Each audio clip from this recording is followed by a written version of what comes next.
केंद्रीय गृह मंत्री की अध्यक्षता में फरीदाबाद में हुई उत्तरी क्षेत्रीय परिषद की बैठक। हरियाणा, पंजाब सहित उत्तरी राज्यों और केंद्र शासित प्रदेश हुए शामिल। राज्य सरकारों के बीच समन्वय और आंतरिक सुरक्षा के मुद्दों पर हुई चर्चा।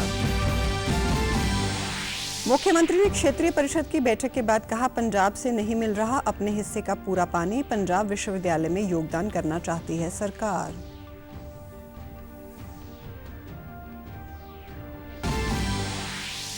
बिहार में मिली हार पर कांग्रेस की समीक्षा बैठक पर कैबिनेट मंत्री अनिल विज ने ली चुटकी। कहा, कांग्रेस नहीं निभा पा रही पक्ष विपक्ष की भूमिका, समीक्षा की जरूरत ही नहीं।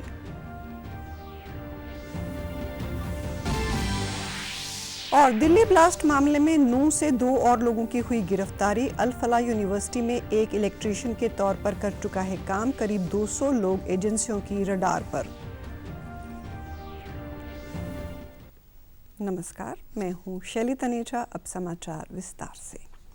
केंद्रीय गृह मंत्री अमित शाह की अध्यक्षता में आज फरीदाबाद में उत्तरी क्षेत्रीय परिषद की 32वीं बैठक हुई। उत्तर क्षेत्रीय परिषद में हरियाणा, हिमाचल प्रदेश, पंजाब, राजस्थान, दिल्ली, जम्मू और कश्मीर, लद्दाख और चंडीगढ़ शामिल हैं। बैठक में हरियाणा के मुख्यमंत्री नायब सिंह सैनी, राजस्थान के मुख्यमंत्री भजन लाल शर्मा, पंजाब के मुख्यमंत्री भगवंत मान, हिमाचल प्रदेश के मुख्यमंत्री सुखविंदर सिंह सुक्खू, जम्मू कश्मीर के उपराज्यपाल मनोज सिन्हा, दिल्ली के उपराज्यपाल विनय कुमार सक्सेना, जम्मू कश्मीर के मुख्यमंत्री उमर अब्दुल्ला, दिल्ली की मुख्यमंत्री रेखा गुप्ता और वरिष्ठ अधिकारी शामिल हुए।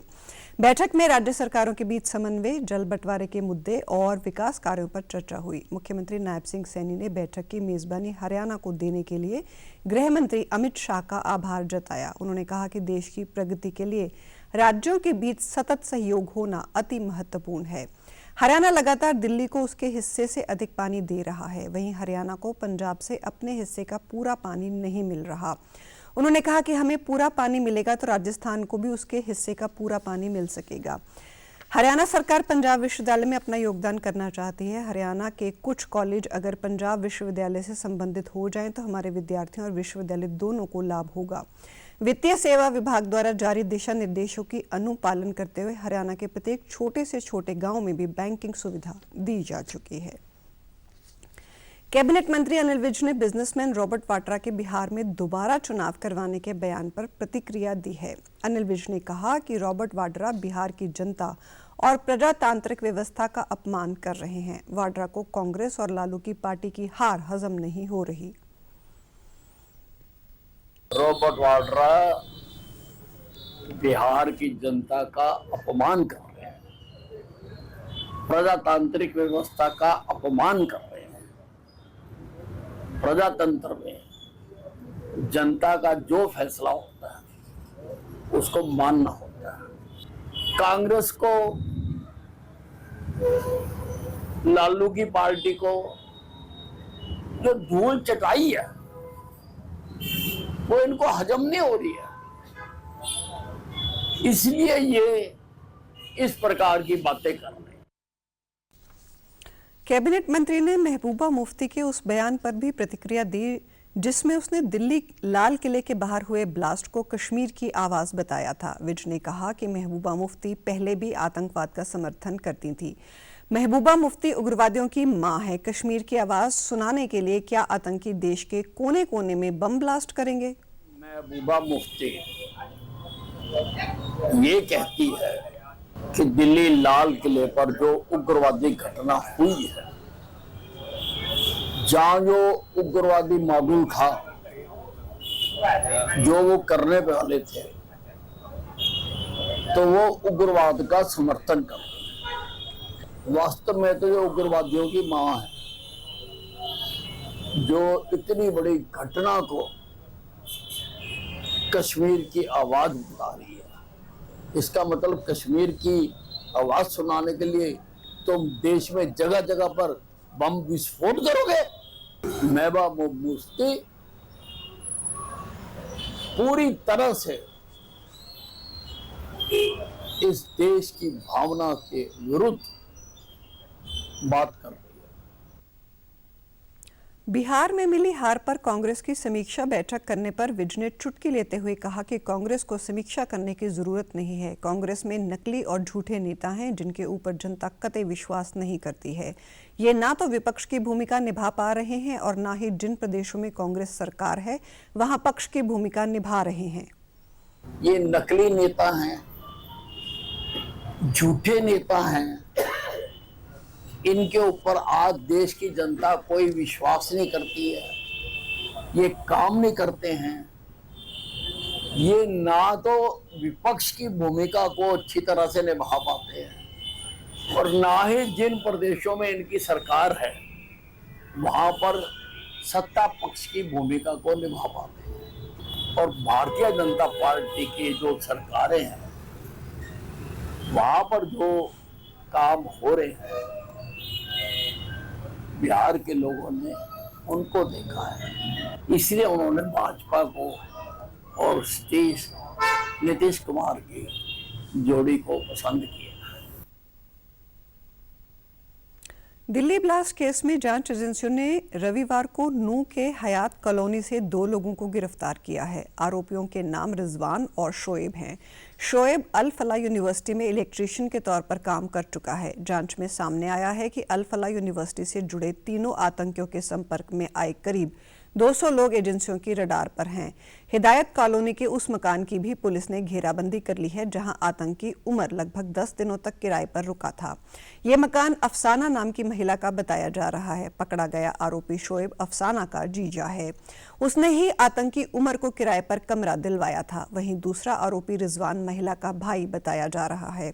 मकान के बाहर भारी पुलिस बल तैनात है। माना जा रहा है कि उमर ने इसी मकान में दिल्ली ब्लास्ट ऑपरेशन की प्लानिंग की थी। इस मामले पर भारतीय जनता पार्टी जिला अध्यक्ष सुरेंद्र सिंह ने कहा कि यह बेहद गंभीर और देश के साथ गद्दारी का मामला है। कोई भी दोषी बचना नहीं चाहिए।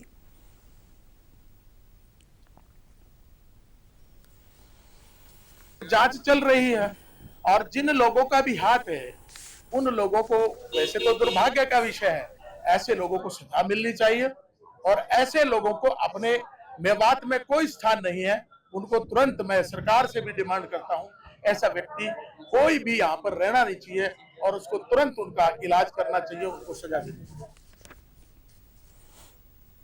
कृषि मंत्री श्याम सिंह राणा आज करनाल स्थित चौधरी चरण सिंह कृषि विश्वविद्यालय के क्षेत्रीय केंद्र पर पहुंचे। उन्होंने यहां पर कांग्रेस के वोट चोरी के आरोपों को सिरे से नकारते हुए कहा कि सरकार वोट से बनती है और वोट पाने के लिए बूथ स्तर पर काम करना पड़ता है।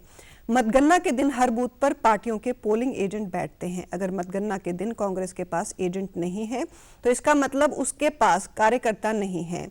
कृषि मंत्री ने राहुल गांधी पर कटाक्ष करते हुए कहा कि उनके परिवार से 4 प्रधानमंत्री रहे हैं तो उन्हें बूथ स्तर पर पता नहीं है। वो बूथ को कुछ नहीं समझते और ना ही बूथ पर जाते हैं।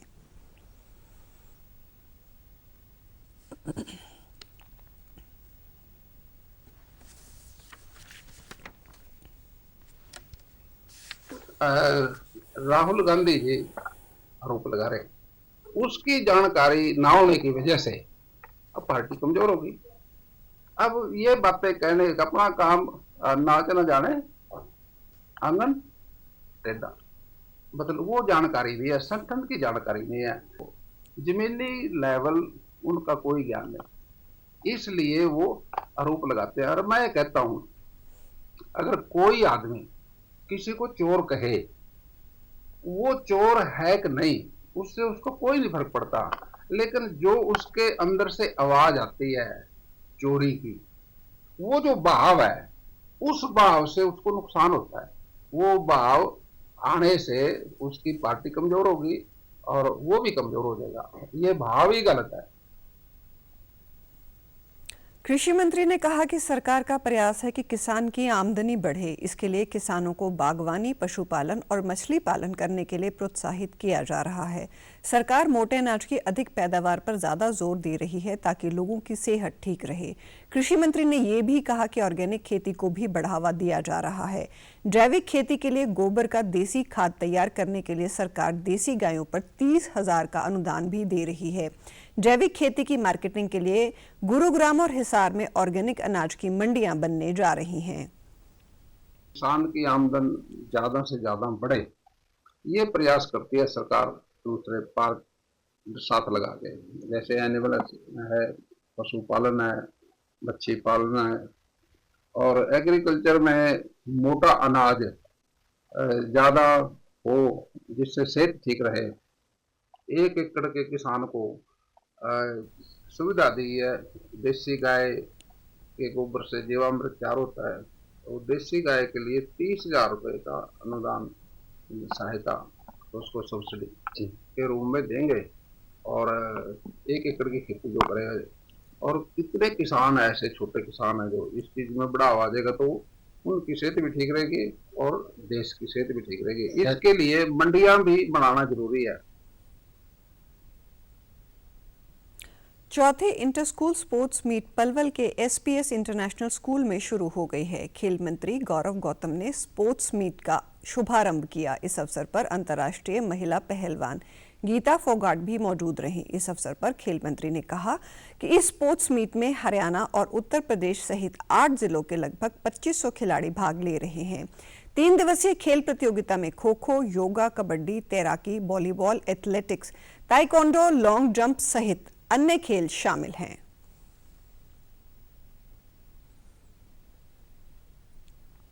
पलवल और आसपास के इलाके के सभी स्कूलों के बच्चे आज इस खेल में हिस्सा लेंगे। 8 से ज्यादा गेम्स होंगे और मुझे पूरा भरोसा है आने वाले समय पर पलवल के युवा भी खेलों के क्षेत्र में आगे बढ़ते हुए जिस प्रकार का उत्साह और ऊर्जा बच्चों में दिखाई दे रहा है, खिलाड़ियों में दिखाई दे रहा है, हमारे छोटे भाई बहनों में दिखाई दे रहा है, स्वाभाविक रूप से आने वाले समय पर चाहे वो ओलंपिक हो, चाहे कॉमनवेल्थ हो या एशियन गेम्स हो, सब में किसी ना किसी खेल में हमारे खिलाड़ी, हमारे हरियाणा के, हमारे पलवल के खिलाड़ी उसमें मेडल लेकर आएंगे, मुझे पूरा भरोसा है। खेल मंत्री ने यह भी कहा कि प्रदेश सरकार खेलों को बढ़ावा देने के लिए कोई कसर नहीं छोड़ रही। हरियाणा के खिलाड़ी खेलों में परचम लहराकर देश के लिए मेडल जीत रहे हैं। भाजपा सरकार ने खेलों को बढ़ावा देने के लिए बजट बढ़ाया है। गौरव गौतम ने युवाओं को खेलों में भाग लेने के लिए कहा, खेल ही एक ऐसा माध्यम है जिससे खिलाड़ी अपनी अलग पहचान बना सकते हैं। हरियाणा सरकार हमेशा से खेलों के लिए, खिलाड़ियों के लिए तत्परता से किसी भी रूप में, चाहे उनका प्रोत्साहन राशि हो, चाहे उनको कोई सुविधा देनी हो, हर प्रकार से हमारे हरियाणा के खिलाड़ियों को अच्छी चीज मिल सके, अच्छी सुविधा मिल सके, उस पर काम कर रही है। मैं युवाओं से आपके चैनल के माध्यम से आग्रह करता हूं कि खेल ही एक ऐसा माध्यम है जहां शरीर भी स्वस्थ रह सकता है और परिवार को भी और देश और दुनिया में एक पहचान दे सकते हैं। फतेहाबाद में आज भाजपा प्रदेश अध्यक्ष मोहनलाल बड़ौली पूर्व कैबिनेट मंत्री देवेंद्र सिंह बबली के निवास पर पहुंचे। उन्होंने बबली के आवास पर जिला भाजपा के पदाधिकारियों से मुलाकात की। साथ में जिला अध्यक्ष प्रवीण जोड़ा भी थे। इस अवसर पर प्रदेश संगठन द्वारा किए जा रहे जन कल्याणकारी कार्यों, वर्तमान राजनीतिक परिस्थिति और संगठन संबंधी मुद्दों पर विस्तृत विचार विमर्श किया गया। बड़ौली ने मीडिया से बातचीत में कहा कि पार्टी के भविष्य की रणनीतियों पर चर्चा की गई है।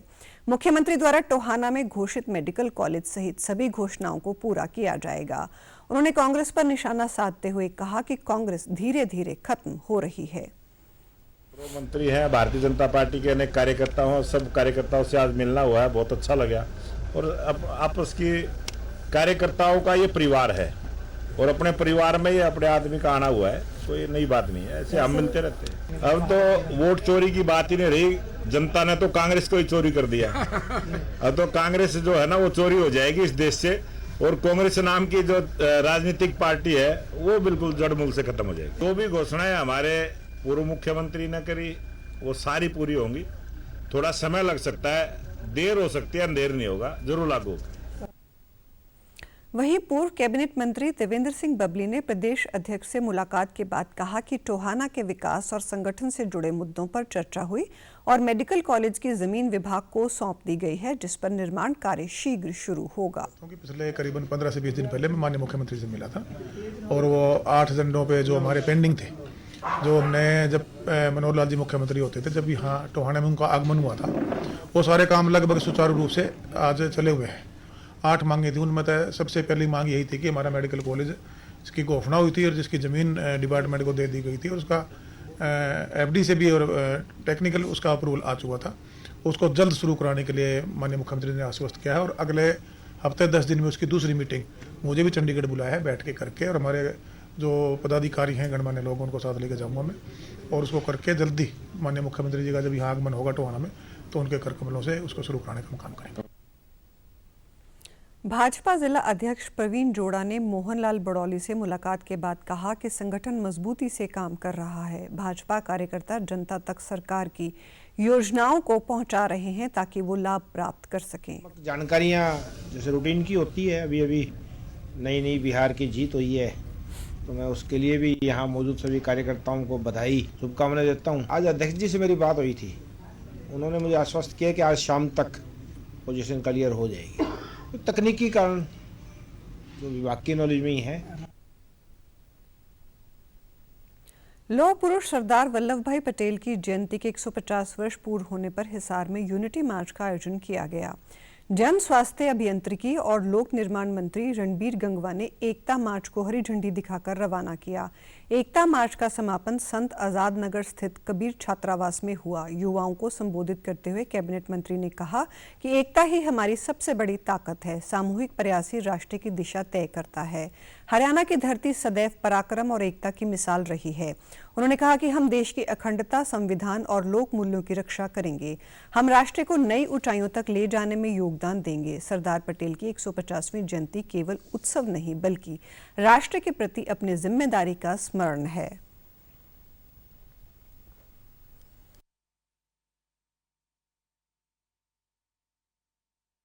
एकता ही हमारी सबसे बड़ी ताकत है।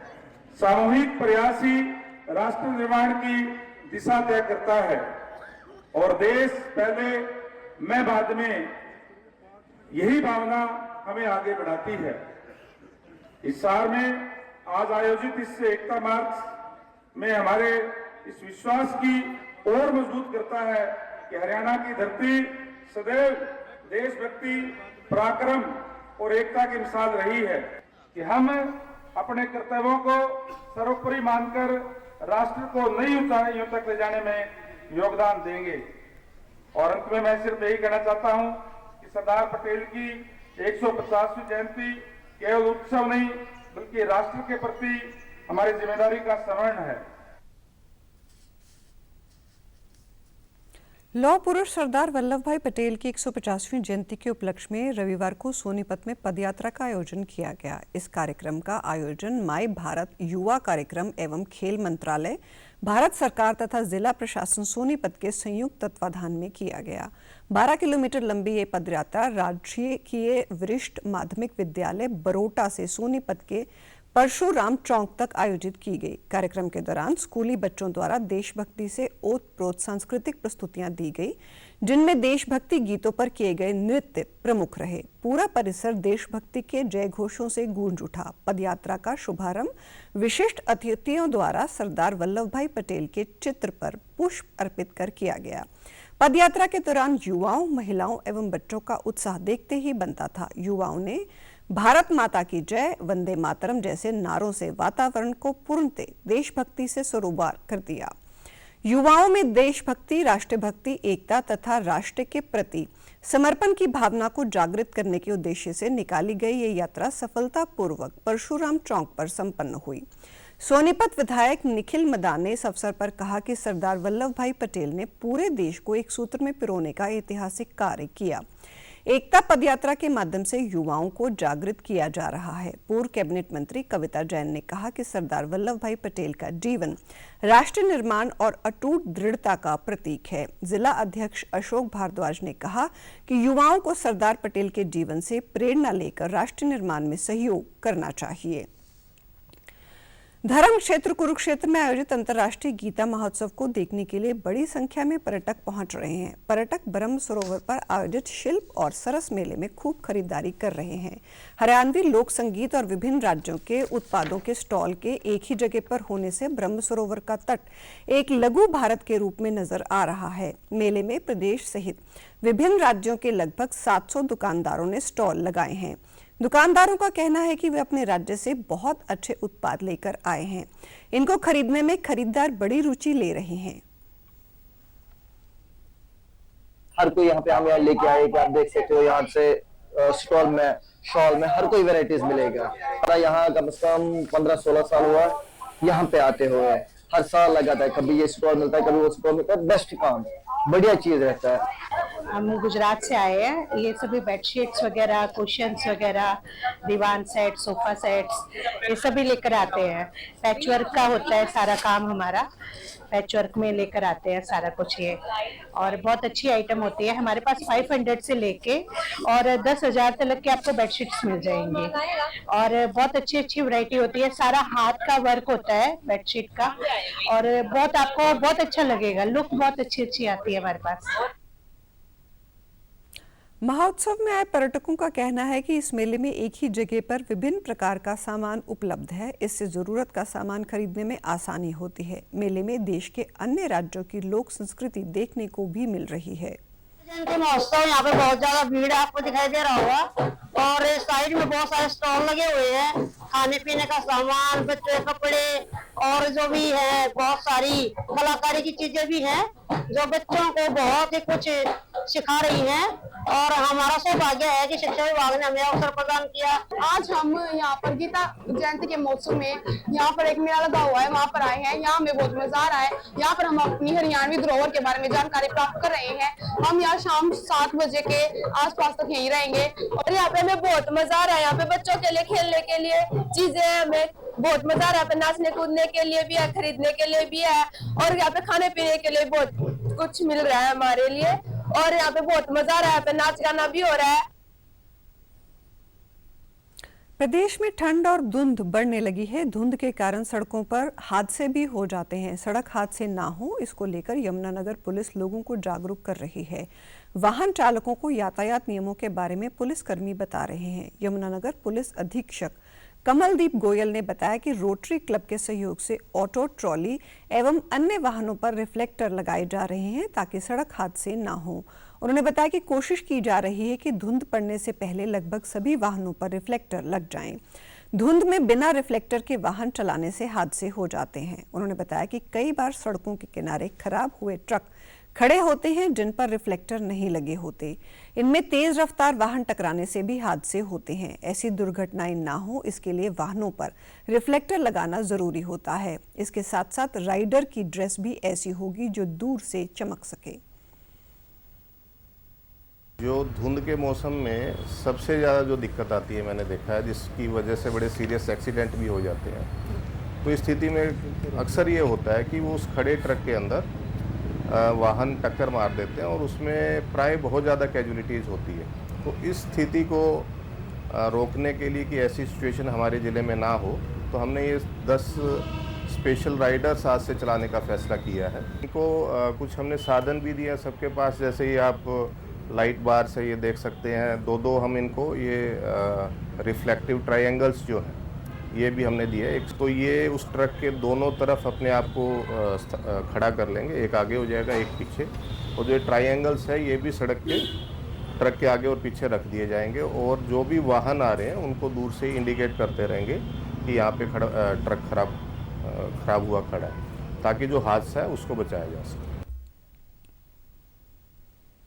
भिवानी में ऑपरेशन ट्रैकडाउन जारी है और पुलिस अपराधियों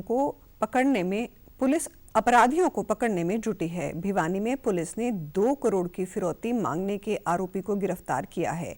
पकड़ा गया आरोपी राजस्थान के चुरू जिले के भेजान गांव का रहने वाला है। इसका बेटा हत्या के आरोप में जेल में है। इस मामले में डीएसपी हेडक्वार्टर महेश कुमार ने बताया कि CIA2 पुलिस ने आरोपी को गिरफ्तार किया है। आरोपी जिले के बहल कस्बा निवासी रविंद्र से 2 करोड़ रुपए की फिरौती मांगने वाले गिरोह में शामिल हैं। बता दें कि 15 मार्च को बहल निवासी रविंद्र के पास विदेशी नंबर से व्हाट्सएप मैसेज पर 2 करोड़ रुपए की फिरौती मांगी गई थी। रविंद्र प्रॉपर्टी डीलिंग का काम करते हैं और ईंट भट्टा भी चलाते हैं। डीएसपी ने बताया कि इसी मामले में 5 आरोपी पहले गिरफ्तार हो चुके हैं और 3 आरोपी अभी भी फरार हैं। दन्नाराम को 2 करोड़ फिरौती के मामले में गिरफ्तार किया गया है। जिला भिवानी में लंबित अभियोग जो संगीन वारदातों में संलिप्त हैं, जो आज अदालत में पेश किया गया है, जिसको जुडिशल जेल के आदेश किए गए। इसके अंदर 5 आरोपी पहले ही गिरफ्तार हो चुके हैं, ये 6ठा आरोपी था और 2-3 अन्य और आरोपी जो हैं जिनकी गिरफ्तारी बकाया है, जिनको भी शीघ्र गिरफ्तार किया जाएगा। प्रधानमंत्री नरेंद्र मोदी से प्रेरित होकर देश के जागरूक युवा नशे के प्रति जागरूक करने व फिट रहने का संदेश देने के लिए आगे आ रहे हैं। इस कड़ी में चंडीगढ़ रहने वाले पश्चिम बंगाल निवासी मधाई पाल युवाओं को जागरूक करने के लिए साइकिल पर निकले हैं। वो साइकिल पर देश भर में घूमकर लोगों को नशे की लत से बचने का संदेश देंगे। हिसार पहुंचे मधाई पाल ने कहा कि 6 दिन पहले उन्होंने श्रीनगर से यात्रा की शुरुआत की थी। वो 123 दिन के लिए देश भर में ग्रेट इंडिया टूर पर निकले हैं। देश भर में यात्रा करने के बाद चंडीगढ़ में साइकिल यात्रा का समापन करेंगे। उन्होंने कहा कि युवा यदि साइकिल का प्रयोग करेंगे तो फिट रहेंगे। प्रधानमंत्री नरेंद्र मोदी देश में सबसे अधिक फिट हैं और उनसे प्रेरणा लेकर ही इस यात्रा की शुरुआत की है। नशा न केवल रुपए को बर्बाद करता है बल्कि इससे शरीर पर भी बुरा असर होता है। आजकल हमारे जैसा जो युवा है कहीं ना कहीं नशा से जुड़ जाता है। मैं मानता हूँ कि नशा छोड़ के अगर आप साइकिल की तरफ इंटरेस्ट रखेंगे तो कुछ हद तक हेल्थ भी आपका अच्छा होगा, साथ साथ समाज में अच्छा मुहिम भी जाएगा। तो मैं इसी के चलते राइड कर रहा हूँ पूरे भारतवर्ष में भी। ये राइड मेरे 123 दिन तक चलेंगे और 6 दिन पहले ऑलरेडी मैं श्रीनगर से शुरू कर चुका हूँ ग्रेट इंडिया की सफर। संपर्क होगा चंडीगढ़ में, लेकिन पूरे भारत में जितना प्रदेश है सारे जगह चंडीगढ़ में खत्म होगा। मोदी जी तो ऐसे ही अपने आप फीट है, मुझे नहीं लगता है कि उनसे ज़्यादा फिट भारत में कोई बंदा है। मेरा मैसेज यही है कि नशा को छोड़िए, क्योंकि नशा आपके जीवन में पैसा भी बर्बाद करके साथ साथ हेल्थ भी बर्बाद करते हैं। साइकिल इको फ्रेंडली के साथ साथ अब इसको हेल्थ के तौर पे, एक्सरसाइज के तौर पे जिम सारे लोग जाते हैं, तो उसी के तौर पे साइकिल को चला सकते हैं। इसमें मुझे लगता है कि आप फिट भी हो और एक तरह मेडिटेशन भी काम करेंगे, माइंड डाइवर्ट होने नहीं देगा। तो इसी का मुहिम के साथ मैं राइड कर रहा हूँ। सरकार द्वारा किसानों को दी जा रही योजनाओं और अधिकारियों की अपील अब रंग लाती नजर आ रही है। सिरसा जिले में 85% धान की कटाई हो चुकी है और इस बार कुछ 1-2 किसानों ने ही धान के अवशेषों में आग लगाई है। आग लगाने वाले किसानों पर प्रशासन ने कार्रवाई की है। पराली प्रबंधन को लेकर कृषि उप निदेशक डॉक्टर सुखदेव कंबोज ने बताया कि इस बार आग लगने की घटनाएं काफी कम देखने को मिली हैं। किसानों के साथ साथ लापरवाह अधिकारियों पर जुर्माना भी किया गया है।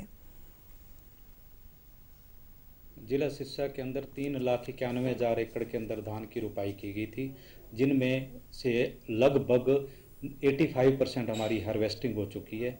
58,000 एकड़ हमारा जो 1401 का एरिया है, रकबा है, वो नाड़ी बेल्ट में बचा हुआ है, जिनकी हार्वेस्टिंग और मैनेजमेंट जोरों से चल रहा है। पराली खरीदने वालों की कोई कमी नहीं है। लगभग 40 पैलेट्स फैक्ट्री लगी हुई हैं और पैलेट्स फैक्ट्री को बेलर के साथ लिंक किया हुआ है। जो छोटे बेलर हैं, स्क्वायर बेलर हैं, उनको काफ़ी लेबर की ज़रूरत पड़ती है। लेबर की दिक्कत के कारण 2-3 दिन उठान में देरी जरूर है। किसी तरह की कोई कठिनाइयों का सामना नहीं करना पड़ रहा। प्रॉपर प्रशासन और विभाग पूरा सहयोग कर रहा है। जिले में लगभग 3,91,000 हेक्टेयर भूमि पर धान की बिजाई हुई थी, जिसमें से लगभग 15% धान बाकी है। कृषि उपनिदेशक ने बताया कि अब तक 15 मामले आगजनी के सामने आए हैं। 15 किसानों पर जुर्माने के साथ FIR भी दर्ज की गई है। ऐसे किसानों को रेड एंट्री में डाला गया है और उन्हें 2 साल तक सरकार की योजनाओं का लाभ नहीं मिलेगा। अब तक जो हर्षक से हमें 15 केस जो हमें फाउंड जो वेरिफिकेशन के बाद मिले हैं, 15 के 15 पे हमने FIR करवाई है और उनको फाइन किया है और रेड एंट्री की गई है। हाँ, जिला सिरसा के अंदर 2 कर्मचारी ऐसे थे जो जब आगजनी की घटना हुई थी तो मौके पर उपस्थित नहीं पाए गए थे, जो संज्ञान में आने के उपरांत उपायुक्त महोदय द्वारा उनको सस्पेंड किया गया है और आगे की कार्रवाई विभाग द्वारा की जा रही है। उन्होंने ये भी बताया कि अब की बार पराली प्रबंधन को लेकर गांव में जोन बनाए गए थे। रेड और येलो जोन में 50 किसानों पर 1 नोडल अधिकारी और ग्रीन जोन में 100 किसानों पर 1 नोडल अधिकारी नियुक्त किया गया था। नोडल अधिकारियों का कार्य था कि वह गांव-गांव जाकर किसानों को जागरूक करें। वहीं सभी नोडल अधिकारियों को 1 बेलर भी उपलब्ध करवाया गया था ताकि किसानों को पराली प्रबंधन में कोई दिक्कत ना आए। समाचारों में आज इतना ही। नमस्कार।